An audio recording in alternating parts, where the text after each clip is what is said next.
ഇത് മാസ് മോട്ടോഴ്സിൽ നിന്നാണ്. ഹോണ്ടയുടെ ഏവിയേറ്റർ വണ്ടി സ്റ്റാർട്ടിങ് കംപ്ലൈൻ്റ് ആയിട്ട് നമ്മൾ എടുത്തുകൊണ്ടാണ്.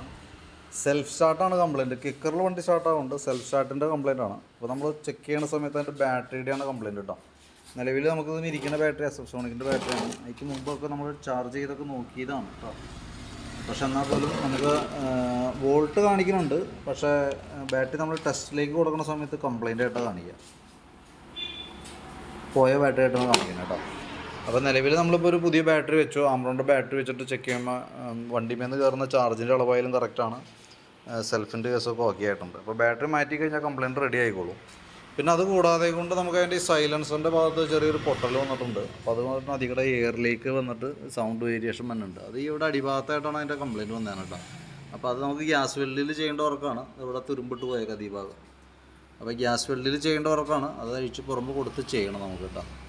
എന്നാലാണ് അത് ക്ലിയർ ചെയ്യാൻ പറ്റുള്ളൂ. അപ്പോൾ ഈ 2 വർക്കുകളാണ് മെയിനായിട്ട് നമ്മളോട് പറഞ്ഞേക്കണ വർക്ക്. അപ്പോൾ അതിൻ്റെ ഏകദേശം നമുക്ക് വരുന്ന ചിലവുകൾ ഏകദേശം ഒരു എസ്റ്റിമേറ്റ് ആക്കിയിട്ട് അതിൻ്റെ ഡീറ്റെയിൽസ് ഒന്ന് വാട്സാപ്പിലേക്ക് ഒന്ന് സെൻഡ് ചെയ്തിട്ടേക്കാം. നോക്കിയിട്ടൊന്ന് റിപ്ലൈ ഇട്ടാൽ മതി. ഏകദേശം ഒരു 5 മണി 5:30 ആകുമ്പോൾ തീരുമ്പോഴത്തേക്ക് കേട്ടോ.